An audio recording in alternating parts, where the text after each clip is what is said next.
Next நம்ம பார்க்க போற கொஸ்டின் 6வது கொஸ்டின் என்ன அப்படிங்கறத பார்த்துக்கலாம். ஓகேங்களா?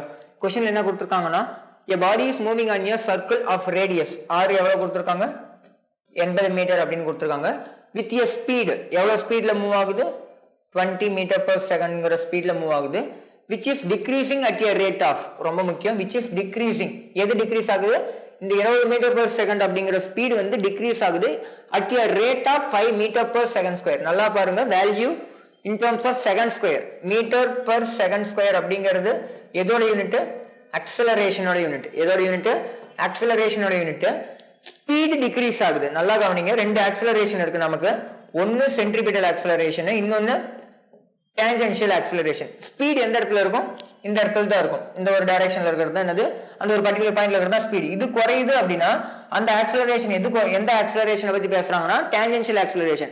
ஒரு பாடி இப்படி மூவ் ஆகுதுன்னா எந்த டைரக்ஷன்ல இருக்கும் tangential acceleration கீழ் டைரக்ஷன்ல இருக்கும். ஓகேங்களா? சொல்றது புரியும்னு நினைக்கிறேன். ஜஸ்ட் இந்த क्वेश्चन வந்து என்ன கொடுத்திருக்காங்க இந்த இடத்துல tangential acceleration கொடுத்திருக்காங்க 5 metre per second square decrease ஆகுது. அப்ப ரிட்டார்டேஷன் தான். நல்லா கவனிங்க நான் வந்து இந்த டைரக்ஷன்ல சுத்துதுன்னு எடுத்துக்கிறேன்.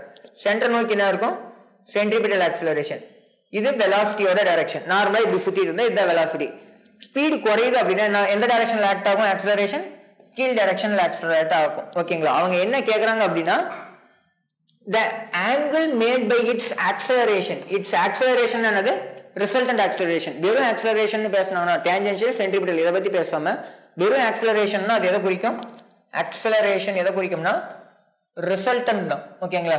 resultant acceleration. ஓகேங்களா? அப்ப இதுக்கான resultant இங்க இருக்கும். அப்ப இதுதான் என்னது a. ஓகேங்களா? அதுக்கும் வெலாசிட்டிக்கும் வெலாசிட்டி எங்க இருக்க போது மேலதான் இருக்க போது ஸ்பீட் குறைஞ்சாலுமே ஜஸ்ட் இப்படி சுத்திட்டு இருக்கிறது ஸ்பீட் குறையுது அப்படின்னா அதுவும் இப்படியே தான் மறுபடியும் சுத்தும் வேல்யூ மாதிரி தான் அந்த ஒரு மேக்னிடியூட் தான் கொஞ்சம் கொஞ்சமா குறையுமோ ஒழிய என்ன மாறாது டைரக்ஷனை மாத்திக்காது. அதாவது ஆன்டி கிளாக் வைஸ்னா ஆன்டி கிளாக் வைஸ்னா கிளாக் வைஸ்னா கிளாக் வைஸ் தான். ஓகேங்களா? அப்ப இந்த ஒரு ஆங்கிளை கேட்கறாங்க.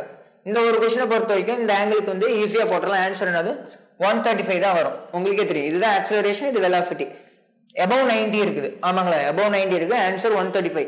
இல்ல சம்மா போடணும் அப்படின்னா நமக்கு தெரிஞ்சது இந்த இடத்துல நம்ம என்ன எடுத்திருப்போம் தீட்டான்னு எடுத்துட்டு tan தீட்டாக்கு ஃபார்முலா எழுதிருப்போம். tan தீட்டா ஈக்குவல் டு ஆப்போசிட்ல என்ன இருக்கு AC அட்ஜசன்ட்ல AT. AC தெரியாது AT வந்து 5. AC கண்டுபிடிக்கலாங்களா இந்த வேல்யூ வச்சு V தெரியும் R தெரியும் அப்படின்னா AC கான ஃபார்முலா V பேஸ் பண்ணி V ஸ்கொயர் பை R அப்படின்னு ஒரு ஃபார்முலா இருக்கு. ஆமாங்களா?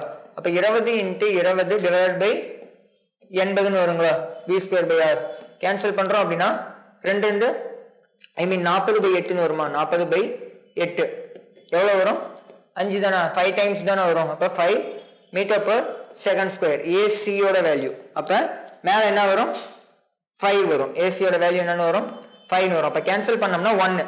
tan தீட்டால எந்த வேல்யூ 1 இருக்கும் எந்த ஆங்கிளுக்கு 1 இருக்கும்னா 45 டிகிரி தான் 1 இருக்கும். உங்களுக்கே தெரியும். அப்ப 45 டிகிரி நம்ம கண்டுபிடிச்சது எந்த இடம் இந்த இடம் 45 டிகிரி. நல்லா கவனிங்க ஃபார்முலா வச்சு நீங்க கண்டுபிடிக்க வேண்டிய இடம் எது அப்படின்னா டேஞ்சென்ட்டுக்கும் ரிசல்டன்ட்டுக்கும் நடுவுல இருக்கிறத நீங்க கண்டுபிடிக்க முடியும். ஓகேங்களா? அவங்க क्वेश्चनல கேட்டது வெலாசிட்டிக்கும் ஆக்சிலரேஷனுக்கும்.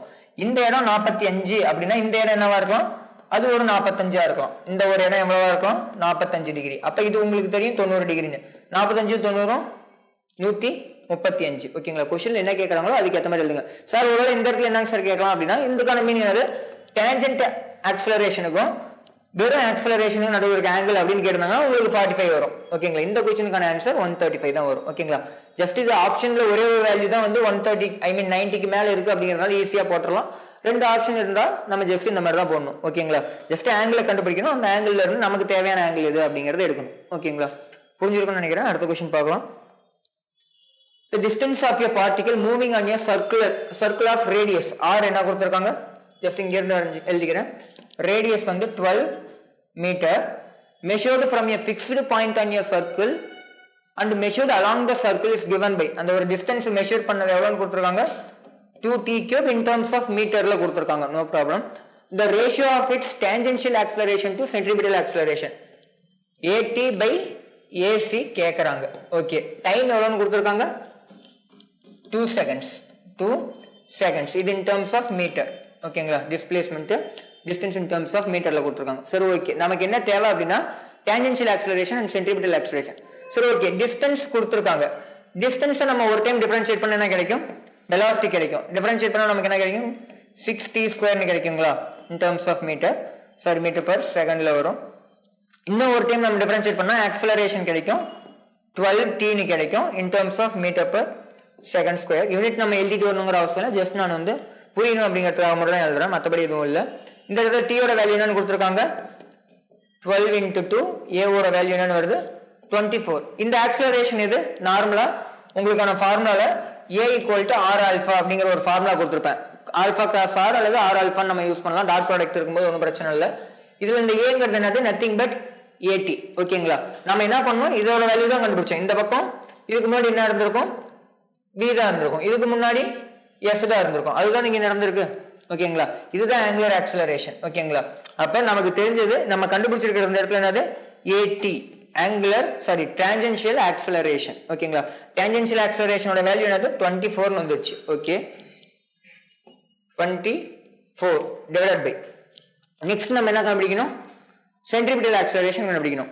சென்ட்ரிபிட்டல் ஆக்சலரேஷனுக்கான ஃபார்முலா என்னங்க சார்னா, a = b² r னு ஒரு ஃபார்முலா இருக்கு, அல்லது ω² × r இருக்கு. ஓகேங்களா, ω² × r னு இருக்கு ஒரு ஃபார்முலா. நமக்கு இங்க v யோட வேல்யூ தெரியும், அப்ப r-ம் தெரியும். ஓகேங்களா, அதை வச்சு நம்ம அப்ளை பண்ணலாம். அப்ப b² 6 t²க்கு பதிலா b²ங்களா, நம்ம முதல்ல v யோட வேல்யூவை கண்டுபிடிச்சிடலாம். ஓகேங்களா, v யோட மேக்னிடியூட் இந்த இடத்துல கண்டுபிடிச்சிக்கலாங்களா, v யோட மேக்னிடியூட் = 6t²ங்களா, அங்கேயே அப்ளை பண்ணாலும் ஆன்சர் வரும், ஒன்றும் பிரச்சனை இல்லை.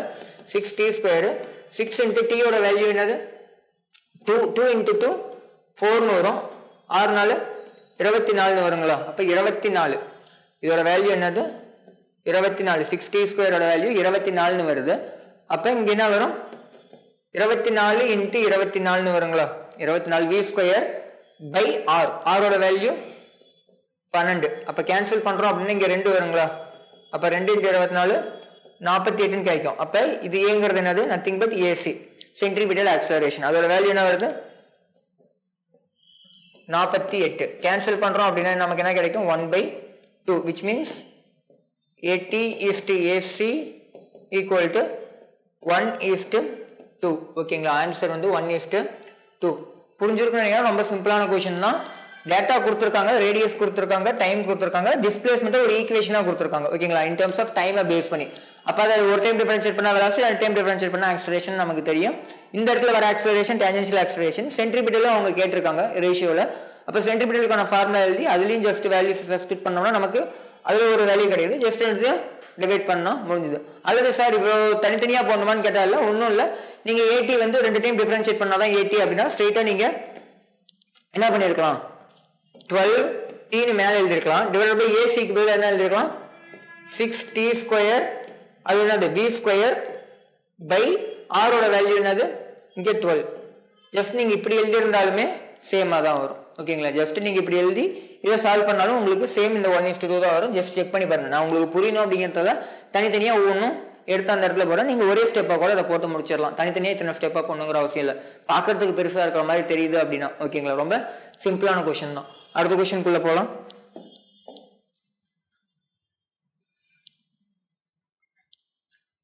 A particle is moving on a circle of radius. Radius என்னன்னு கொடுத்திருக்காங்க, r னு கொடுத்திருக்காங்க. Having a center at O, ஓங்கற center with a constant speed. Vங்கிறது constant speed. ஓகேங்களா, வேற the magnitude of the change in velocity கேக்குறாங்க. Change in velocity in moving from A to B. A to B க்கு move ஆகும்போது change in velocity கான value கேக்குறாங்க. நார்மலா change in velocity இது என்ன மோஷன், vங்கிறது என்னது கான்ஸ்டன்ட் ஸ்பீட்னு சொல்லிட்டாங்க. கான்ஸ்டன்ட் ஸ்பீடுங்கும்போது இது என்ன மோஷன், யூனிஃபார்ம் சர்க்குலர் மோஷன். ஆமாங்களா, யூனிஃபார்ம் சர்க்குலர் மோஷன். அப்ப அதுல ஃபார்முலா சேஞ்ச் இன் வெலாசிட்டிக்கான ஃபார்முலா 2v sin θ/2 அப்படின்னு நினைக்கிறேன். ஆமாங்களா, 2v sin θ/2. உங்களுக்கு ஒரு ஃபார்முலா கொடுத்துருப்பேன், டெரைவ் பண்ணியிருப்போம் நம்ம ஒரு கண்டிஷனு. அதுல வர formula 2v sin θ/2. Just apply பண்ணி பார்க்கலாம். 2 × v யோட வேல்யூ v தான் கொடுத்துருக்காங்க. sin θ அப்படிங்கும் போது sin ஆங்கிள் எவ்வளவு கொடுத்துருக்காங்க 60 டிகிரின்னு கொடுத்துட்டாங்க. தீட்டாவோட வேல்யூ என்னது 60 டிகிரி. அப்ப 60 டிகிரி by 2. அப்போ என்ன எழுதலாம் 2v sin 30 எழுதலாங்களா 60 by 2 30 தானே ஓகேங்களா அப்போ sin 30 ஓட வேல்யூ 2v sin 30 sin 30ங்கும் போது 1 by 2 வருங்களா நமக்கு 1 by 2 2 கேன்சல் ஆயிடுச்சுன்னா சேஞ்ச் இன் வெலாசிட்டி இதுக்கு ஈக்குவல் v க்கு ஈக்குவல் v அளவுக்கு சேஞ்ச் ஆகுது அப்படிங்கிற மாதிரி சொல்லியிருக்காங்க அப்போ ஆன்சர் வந்து v ஓகேங்களா ஜஸ்ட் சேஞ்ச் இன் வெலாசிட்டிக்கு உங்களுக்கு ஃபார்முலா தெரியும் அதை பேஸ் பண்ணி ஜஸ்ட் ஒரு கொஸ்டின் ஓகேங்களா ஸ்ட்ரெயிட் ஃபார்வர்ட் கொஸ்டின் ரேடியஸ் நமக்கு தேவைப்படல ஏன் அப்படின்னா நமக்கு ஃபார்முலால ரேடியஸ் பேஸ் பண்ணி எதுவும் இல்லை ஏன்னா சேஞ்ச் இன் வெலாசிட்டிங்கும் போது வெலாசிட்டி சேஞ்சில் வந்து இந்த ரேடியஸ் வந்து மாறல ஓகேங்களா இங்கேயும் 6 இங்கேயும் 6 தான் ஓகேங்களா ஜஸ்ட் நேமிங் நம்ம மாற்றி கொடுத்தாலும் ரெண்டோட மேக்னிடியூடும் என்னதான் சேம் தான் இது நம்ம வந்து அந்த ஒரு டெரிவேஷன்லேயே பார்த்துருப்போம் next question a car is moving at a speed of speed கொடுத்துருக்காங்க எவ்வளோ 40 meter per second on a circular track of radius capital or small or ஏதோ ஒன்று யூஸ் பண்ணிக்கங்க 400 meter the speed is increasing speed increase ஆகுது அப்போ meaning என்னது இது நான் யூனிஃபார்ம் சர்க்குலர் மோஷன் ஓகேங்களா ஸ்பீட் இன்க்ரீஸ் ஆகுதோ டிக்ரீஸ் ஆகுதோ ஸ்பீட் மாறினுச்சுனால நான் யூனிஃபார்ம் சர்க்குலர் மோஷன் அப்போ ஆக்சலரேஷன் இருக்கும் இன்க்ரீஸ் ஆகுதுங்கும் போது அது ஏடி வந்து இன்க்ரீஸ் தான் ஆகுது அப்போ மேலே தான் இன்க்ரீஸ் ஆகுது ஜஸ்ட் இப்படி சுற்றுது அப்படின்னா இந்த மாதிரி சுற்றுதுன்னா இந்த டைரக்ஷன்லேயே தான் ஆக்சலரேஷன் ஆக்ட் ஆகுது அப்படிங்கிறது தான் மீனிங் இருக்கு at a rate of எவ்வளோ 3 meter per second square the acceleration of the car வெறும் a மட்டும் கேட்குறாங்க இந்த இடத்துல ஏன்னு என்னது ஏசி பிளஸ் ஏடி ரூட்டுக்குள்ள ஸ்கொயர்ல யூஸ் பண்ணுவோம் ஆமாங்களா டோட்டல் ஆக்சலரேஷனுக்கான ஃபார்முலா இங்கே இதுதான் ஓகேங்களா A C plus A D square in terms of root ஓகேங்களா நெக்ஸ்ட் நமக்கு ஏடி கொடுத்துட்டாங்க ஏசி தான் தேவை ஓகேங்களா ஏசி கண்டுபிடிச்சிக்கலாங்களா acceleration in terms of b base பண்ணி centripetal acceleration b square by r ஓகேங்களா 40 into 40 divided by 400 ஒரு 0 ஒரு 0 இன்னொரு 0 இன்னொரு 0 மேல அப்ப 16 by 4 அப்ப 400ங்களா 4 meter per second square அப்ப என்ன ஆன்சர் வரும் root of ac வந்து 4 square இது வந்து 3 squareங்களா அப்ப ஆன்சர் என்ன வரும் 5 வரும் 3 4 னா 5 நமக்கு நிறைய இடத்துல பார்த்துட்டோம் அப்ப சேம் அதே தான் இங்க வரும் 16 plus 9 வரும் ரூட் ஆஃப் அப்போ ரூட் ஆஃப் 25 ரூட் ஆஃப் 25 வெளியே எடுத்தோம்னா 5 மீட்டர் பர் செகண்ட் ஸ்கொயர் அப்போ நார்மலாக அது எவ்வளோ ஸ்பீடில் போயிட்டு இருந்துச்சு 40ல் போயிட்டு இருந்துச்சு அது கான்ஸ்டன்ட் ஸ்பீடு அதில் நான் tangential acceleration 3 metre per second square apply பண்ணனா அதோட நெட் ஆக்சலரேஷன் எப்படி இருக்கும் 5 மீட்டர் பர் செகண்ட் ஸ்கொயராக இருக்கும் அப்படிங்கிறத நான் கண்டுபிடிச்சிருக்கேன் ஓகேங்களா அப்போ ரிசல்டன்ட் ஆக்சலரேஷன் எங்கே சார் இருக்கும்னா இந்த டைரக்ஷனில் தான் இருக்கும் ஏன்னா நார்மலாக இப்படி சுற்றிட்டு இருக்கு ஒருவேளை அவங்களே சொல்லிட்டாங்க கிளாக் வைஸ்ல சுத்துது அப்படின்னா நார்மலா இந்த டைரக்ஷன்ல இன்க்ரீஸ்னா மீனிங் ஓகேங்களா அப்ப சென்ட்ரிபிட்டல் ஆக்சலரேஷன் இருக்கும் அப்ப இந்த டைரக்ஷன்ல போகும் ஓகேங்களா அவங்க எந்த ஒரு டைரக்ஷனும் சொல்லல நான் ஜஸ்ட் அண்டர்ஸ்டாண்டிங்காக அந்த மாதிரி நான் யூஸ் பண்ணியிருக்கேன் ஓகேங்களா அடுத்த क्वेश्चन பார்க்கலாம்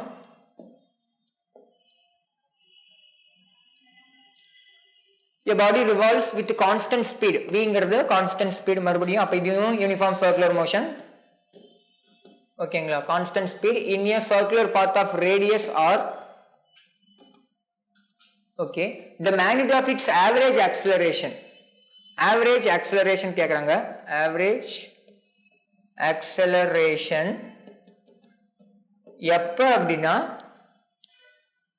between 2 points in diametrically opposite directions 2 points between diametrically opposite direction அப்ப இது ஒரு பாயிண்ட் இது ஒரு பாயிண்ட் டயாமெட்ரிக்கல்னா மீனிங் என்னது அந்த ஒரு டயாமீட்டர்ல ஆப்போசிட் டைரக்ஷன்ஸ் 2 ஆப்போசிட் டைரக்ஷன்னா 2 பாயிண்ட் இதை நான் ஏன்னு எடுத்துக்கிறேன் இந்த பின்னு எடுத்துக்கிறேன் இந்த ஒரு பொருள் இங்க இருந்து இங்க வரதுக்கு நான் ஜஸ்ட் இப்படி கன்சிடர் பண்றேன் டயாமெட்ரிக்கலி ஆப்போசிட் டைரக்ஷன்னா அங்க இருந்து இங்க வரதுக்கு நடுவுல இருக்க ஆவரேஜ் ஆக்சலரேஷன் என்னன்னு கேட்கறாங்க average acceleration not angular acceleration average angular ஆக்சலரேஷன்ல வெறும் ஆக்சலரேஷன் ஆவரேஜ் ஆக்சலரேஷனுக்கான ஃபார்முலா என்னது v2 minus v1 divided by t2 minus t1 எழுதலாங்களா இத ஃபர்ஸ்ட் பொசிஷன் இத செகண்ட் பொசிஷன் எடுத்துறோம் அல்லது vb minus va divided by tb minus tn எழுதலாம் ஓகேங்களா இந்த இடத்துல v கான்ஸ்டன்ட் னு சொல்லிட்டாங்க ரொம்ப முக்கியம் v கான்ஸ்டன்ட் அப்ப இந்த இடத்துல vங்கற ஸ்பீட் இருக்குனா இங்கே vங்கற ஸ்பீட் தான் இருக்கும் பட் ஆப்போசிட் டைரக்ஷன்ல எக்ஸாக்ட்லி ஆப்போசிட் டைரக்ஷன் ஆமாங்களா அப்ப மேல இருக்குறத நான் v ன்னு எடுத்துக்கறேன் அப்படினா இது மைனஸ் v ன்னு யூஸ் பண்ணலாங்களா இத மைனஸ் v ன்னு யூஸ் பண்ணலாம் அல்லது இத பிளஸ் v ன்னு எடுத்தீங்கன்னா இத மைனஸ் v இது மைனஸ் இது பிளஸ் v னா அது மைனஸ் v ஓகேங்களா நான் இத மைனஸ் v ன்னு எடுத்துக்கறேன் அத பிளஸ் v ன்னு எடுத்துக்கறேன் அப்ப v2 னா மைனஸ் v மைனஸ் ஆஃப் இந்த மைனஸ் அந்த ஒரு v divided by t2 minus t1 ஓகேங்களா இனிஷியலா ஸ்டார்ட் ஆகுது அப்படினு வெச்சிட்டா நான் இனிஷியலா இருக்கறது என்னன்னு வெச்சுக்கலாம் 0 ன்னு வெச்சுக்கலாம் என்னன்னு வெச்சுக்கலாம் 0 ன்னு வெச்சுக்கலாம் அப்ப -2v divided by t2 minus 0 என்ன வந்திருக்கு acceleration average இது நமக்கு கிடைச்சிருக்கு சார். இப்போ T2 கண்டுபிடிக்கணும் சார். இந்த இடத்துல இருக்கிற டைம் தான் T2 டோட்டல் டைம் சார். இது இங்க ஆரம்பிச்சு இது மொத்தமா சுத்தி வச்சிருச்சுன்னா அதுக்கான ஃபார்முலா வந்து T = 2π/ω. ஆமாங்களா? ஒரு டைம் பீரியடுக்கான ஃபார்முலா வந்து T = 2π/ω. சார் பாதி தூரம் தாங்க சார் வந்திருக்கு. அப்ப /2 போட்டுக்கலாங்களா? T/2 வேணும்னா /2 போட்டுக்கலாங்களா? நெக்ஸ்ட் இந்த இடத்துல b பேஸ் பண்ணி இருக்கு. ஆப்ஷன்ஸ் பாருங்க. In terms of b base பண்ணி தான் இங்கேயுமே இருக்கு. ஓகேங்களா? அப்ப ஒமேகா வேணா மாத்திக்கலாம். ஒமேகா = v = r⍵ங்களா? அப்ப ஒமேகா வேணும்னா v/r னு வரும். அப்ப v/r அப்ப 2π/v/r ஹோல் டிவைடட் பை 2 வருங்களா? அப்ப வேற என்ன எழுதலாம்? இத ஒமேகாவுக்கு பதிலா 2π டிவைடட் பை 2 × v/r னு வரும். இந்த r மேலேயே தான் மறுபடியும் போயிடும். ஆமாங்களா? இந்த டினாமினேட்டர் மொத்தமா கீழே கொண்டு வந்துடலாம் அல்லது இந்த r மேலேயே கொண்டு போய்க்கலாம். ஓகேங்களா? அப்ப இந்த இடத்துல எழுத தேவையில்ல. பட் 2வையும் கேன்சல் பண்ணிடலாம். அப்ப πr/v πr/v ன்னு கிடைக்குது. இதோட வேல்யூ T/2. அதாவது இந்த T2ங்கிறது T/2ங்கிறது எதுக்கு ஈக்குவல்? நான் இந்த இடத்துல இருக்கிற T2க்கு ஈக்குவல். ஓகேங்களா? T2ங்கிறது இது T1 இது T2. இனிஷியல்ல ஆரம்பிக்குது அப்படிங்கும் போது நமக்கு என்ன வரும்? Time period 0. ஒரு டைம் முழுசா சுத்தி வருது. டைம் பீரியட் T பாதி தூரம் தான் சார் சுத்தி வந்துருக்கு. இது பாதி தூரம் சொல்லலாங்களா? டயமீட்டர்லி ஆப்போசிட் பாயிண்ட்ங்கிறத. அப்ப பாதி தூரங்கிறத T/2 எடுத்துக்கலாம். அத ஃபார்முலா எப்படி எழுதலாம்? இந்த மாதிரி எழுதலாம். அவங்க b பேஸ் பண்ணி இருக்கு. ஓகேங்களா? இங்கேயுமே வேலை b பேஸ் பண்ணி தான் இருக்கு. ஆப்ஷனும் b பேஸ் பண்ணி தான் இருக்கு. அப்ப b பேஸ் பண்ணி நான் மாத்திக்கிட்டேன். ஜஸ்ட் இப்போ இங்க அப்ளை பண்ணலாம். ஓகேங்களா? இந்த பக்கம் நான் அப்ளை பண்றேன். அப்ப -2v டிவைடட் பை என்ன வரும்? πr/v. v மேல போயிடுச்சுன்னா 2v²/πr. மைனஸ் தேவையில்ல. ஓகேங்களா? மைனஸ் அவங்க மேக்னிட்யூட தான் கேட்டிருக்காங்க. அப்ப மாடுலஸ் எடுத்தா நமக்கு மைனஸ் போயிடும். ஓகேங்களா? அப்ப 2v²/πr 2v²/πr. Average acceleration average angular acceleration கேட்டாங்கன்னா ω2 - ω1 டிவைடட் பை T2 - T1 நமக்கு வந்திருக்கும். ஓகேங்களா? ஆவரேஜ் ஆங்குலர் ஆக்சிலரேஷன் இருந்தாங்கன்னா அதுக்கான ஃபார்முலாவும் நம்ம கொடுத்துருக்கோம். ஓகேங்களா? பட் இதுல அதுக்கான டேட்டாஸ் எதுவும் கொடுக்கலாம். அந்த மாதிரி क्वेश्चंस கேட்டாலும் நம்ம ஜஸ்ட் இதே மெத்தட் தான் ஃபாலோ பண்ணுவோம். ஒமேகா பேஸ் பண்ணி அங்க சால்வ் பண்ணணும். ஓகேங்களா? வேற எதுவும் இல்ல. நெக்ஸ்ட் क्वेश्चन போய்க்கலாம். If your speed of an object revolving in a circular path is doubled. Speed என்ன பண்றாங்க? டபுள் பண்றாங்க. doubled. Okay, doubled. அதாவது v வந்து என்னவா மாறிடுச்சு?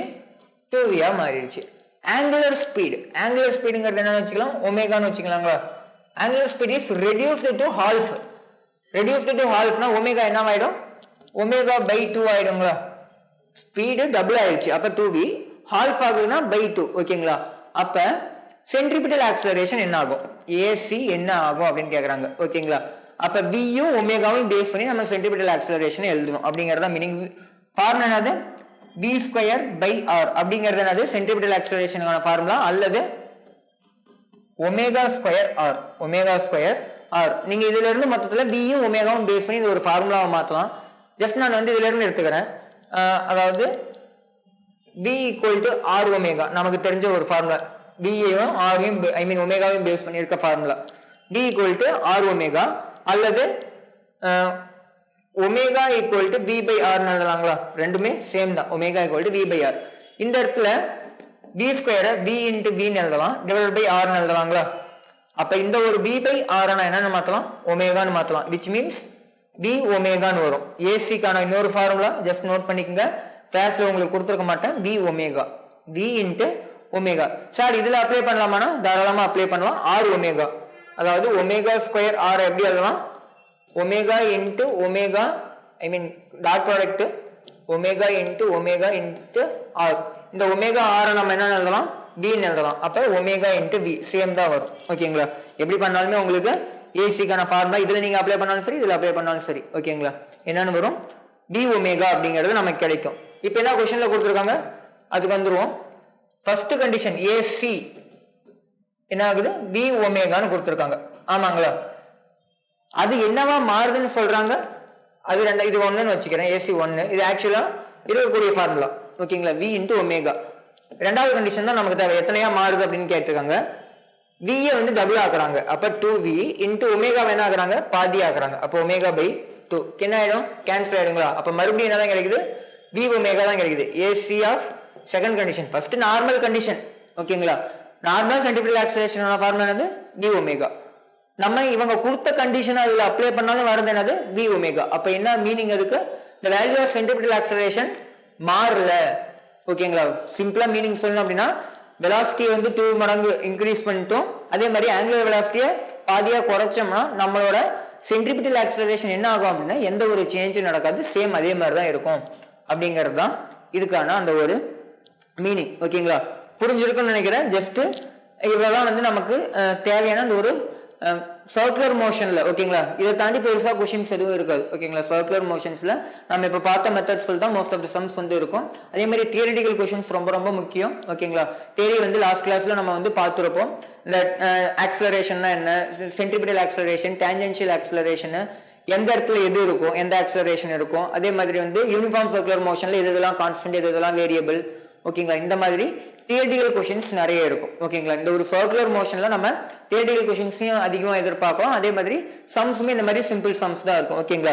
இதோட அட்வான்ஸ்டு லெவல், அதாவது அடுத்த பார்ட் என்னன்னா சர்க்குலர் டைனமிக்ஸ். ஓகேங்களா. அந்த ஒரு சர்க்குலர் டைனமிக்ஸ்ல வந்து நம்ம லா ஆஃப் மோஷன்ல பார்ப்போம். அதாவது இதோட நெக்ஸ்ட் யூனிட் இந்த ஒரு டாபிக்கோட உங்களுக்கு எது முடியும் அப்படின்னா இந்த ஒரு கைனமேட்டிக்ஸ் இன் பிளேன் முடியும். ஓகேங்களா. நெக்ஸ்ட் கிளாஸ் வந்து உங்களுக்கு எதா இருக்கும் அப்படின்னா ஆக்சுவல் லா ஆஃப் மோஷன் தான். ஓகேங்களா. லா ஆஃப் மோஷன்ல லாஸ்ட் பார்ட்டா எப்படி கைனமேட்டிக்ஸ்ல லாஸ்ட் பார்ட்டா நம்ம சர்க்குலர் மோஷனை பார்த்தோமோ அதே மாதிரி லா ஆஃப் மோஷனோட லாஸ்ட் பார்ட்டா நம்ம எதை பார்ப்போம் அப்படின்னா சர்க்குலர் டைனமிக்ஸ் பார்ப்போம். அங்க இந்த ஃபார்முலாஸோட இன்னும் கொஞ்சம் எக்ஸ்டெண்ட் வெர்ஷன் விச் மீன்ஸ் ஃபோர்ஸை பேஸ் பண்ணி. ஓகேங்களா. அங்க நம்ம பார்த்து அதை பேஸ் பண்ணி டிஃபரெண்ட் டைப்ஸ் ஆஃப் சம்ஸை சால்வ் பண்ணுவோம். ஓகேங்களா. இந்த இடத்துல இந்த ஒரு 4 ஃபார்முலாஸ் அதை பேஸ் பண்ணி டிஃபரெண்ட் டைப் ஆஃப் சம்ஸ், அவ்வளவுதான். பிளஸ் தியரி இந்த இடத்துல. ஆனா அந்த இடத்துல இன்னும் கொஞ்சம் வெவ்வேறு கண்டிஷன்ஸ் இருக்கு, வெவ்வேறு ஃபார்முலாஸ் இருக்கு. நம்ம அதை அந்த ஒரு கண்டிஷன்ல பார்த்துக்கலாம். ஓகேங்களா. Thank you. Future Vision Study Center, SKS Hospital Road, opposite to Hotel Lakshmi Prakash, near New Bus Stand, Salem. Cell 90420 30163.